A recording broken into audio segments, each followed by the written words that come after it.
കുത്തഴിഞ്ഞ ജീവിതം നയിക്കുന്ന ചില മനുഷ്യരുണ്ട്.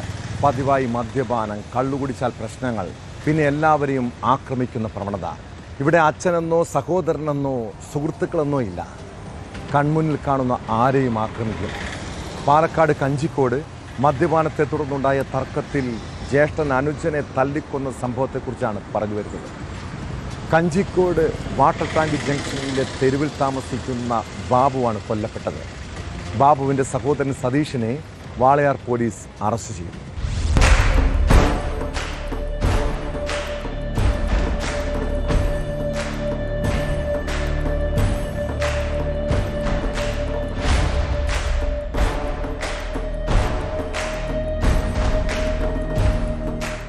കഴിഞ്ഞ ദിവസം ബാബുവിനെ വീടിനുള്ളിൽ മരിച്ച നിലയിൽ കണ്ടെത്തിയ കേസിലാണ് സഹോദരൻ സതീഷിനെ പിടികൂടിയത്. തമിഴ്നാട് സ്വദേശികളായ ബാബുവും സതീഷും കഴിഞ്ഞ 20 വർഷത്തോളമായി കുടുംബസമേതം കഞ്ചിക്കോടാണ് താമസം. കഴിഞ്ഞ ദിവസം ഇരുവരും ഒന്നിച്ചിരുന്ന് മദ്യപിക്കുകയും പ്രശ്നങ്ങളുണ്ടാവുകയും ചെയ്തു. അതിനിടെയാണ് ബാബുവിനെ കൊലപ്പെടുത്തിയത്. എന്നാൽ ആദ്യം സംഭവത്തെക്കുറിച്ച് വ്യക്തമായ വിവരം പോലീസിന് ലഭിച്ചിരുന്നില്ല.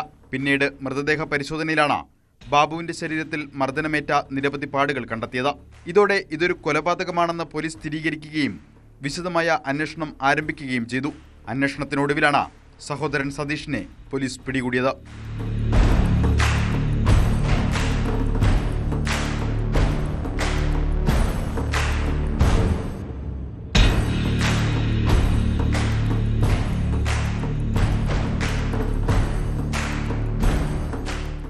ഇരുവരും സ്ഥിരമായി മദ്യപിക്കുകയും തുടർന്ന് വഴക്കുകൾ ഉണ്ടാക്കുകയും പതിവായിരുന്നെന്ന പ്രദേശവാസികൾ പോലീസിന് മൊഴി നൽകിയിട്ടുണ്ട്. സതീഷിന്റെ ചോദ്യം ചെയ്യൽ പൂർത്തിയായ ശേഷം അറസ്റ്റ് രേഖപ്പെടുത്തി കോടതിയിൽ ഹാജരാക്കി റിമാൻഡ് ചെയ്തു. സംഭവത്തിൽ വാളയാർ പോലീസ് വിശദമായ അന്വേഷണം തുടരുകയാണ്.